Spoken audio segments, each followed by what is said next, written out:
नेता प्रतिपक्ष जयराम ठाकुर ने प्रेस कॉन्फ्रेंस में कांग्रेस की आलोचना करते हुए कहा कि जब देश संकट के दौर से गुजर रहा है तो कांग्रेस के नेता इस प्रकार से व्यवहार कर रहे हैं जैसे वो भारत के साथ नहीं बल्कि पाकिस्तान के साथ हैं। कांग्रेस को इन सभी बातों से बाज आना चाहिए। और क्या कुछ उन्होंने कहा, ये सुनते हैं।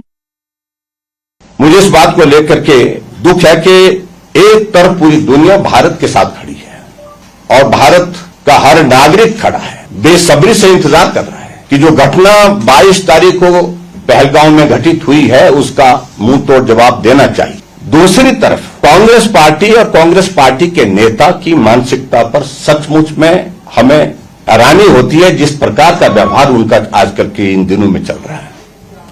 जब देश ऐसे बड़े एक संकट के दौर में से गुजर रहा है, पूरी दुनिया साथ दे रही है, पूरे देश का हर नागरिक साथ दे रहा है, लेकिन उसके बावजूद कांग्रेस के नेता, कांग्रेस के नेताओं के साथ साथ कांग्रेस के कुछ लोग इस प्रकार से व्यवहार कर रहे हैं, इस प्रकार से बात कर रहे हैं जैसे कि वो भारत के साथ नहीं है आज की इस क्रूशियल घड़ी में, बल्कि एक तरह से संदेश ऐसा दे रहे हैं कि वो पाकिस्तान के साथ हैं।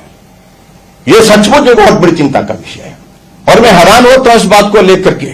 पिछले कल सोशल मीडिया में एक तस्वीर अपलोड की गई और ट्विटर पर मेरा यह मानना है कि वो जिसमें सिर नहीं था, हमारी जानकारी के मुताबिक वो राहुल गांधी की सहमति के बिना नहीं हुई है और पूरे देश भर में थू थू हुई है कांग्रेस की उस बात को लेकर के, उस पोस्ट को लेकर के। आखिर वो क्या संदेश देना चाह रहे हैं?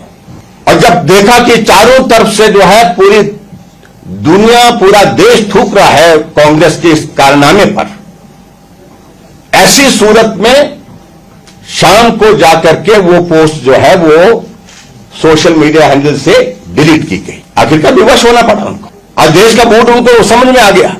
घटना घटित हुई, ऑल पार्टी मीटिंग हुई। ऑल पार्टी मीटिंग में सारी ब्रीफिंग जो है हमारे केंद्र के मंत्री, गृह मंत्री, राजनाथ सिंह जी, डिफेंस मिनिस्टर, इन सब लोगों ने वहां पर दी है। लेकिन उसके बावजूद भी हमको हैरानी इस बात को लेकर के है कि इस तरह के प्रश्न ऐसी घड़ी में खड़े करने का कोई प्रश्न बनता नहीं था, लेकिन फिर भी उसके बावजूद किए जा रहे हैं। क्या उनको यह मालूम नहीं जब 26/11 की घटना हुई थी, 26/11 की घटना जब हुई, जब एनएसजी की टीम जो है, जो ट्रुप जो है वो दिल्ली से रवाना होना था एयरपोर्ट से मुंबई के लिए, क्योंकि वहां पर हाथ खड़े हो गए थे एक तरह के सिक्योरिटी फोर्सेस के, ये स्थिति बन गई थी। समझ में नहीं आ पा रहा था क्या किया जाए। अफरा तफरी का एक माहौल था। एयरपोर्ट पर 1.5 घंटे तक उस वक्त के वहां के जो देश के जो गृह मंत्री, केंद्र के गृह मंत्री उस वक्त के शिवराज पाटिल ने प्लेन को होल्ड किया और 1.5 घंटे तक इंतजार करने के बाद वो फ्लाइट गई और वहां एक एक पल में आदमी मारा जा रहा था। एक एक पल में बस वहां पर उस समय का कितना महत्व था, गोलियों से कितने लोग छलनी हो गए उसके बाद, ये सारी बात का जवाब नहीं है। और ऐसी सूरत में मेरा यह कहना है कि कांग्रेस को इन सारी बातों से बाज आना चाहिए।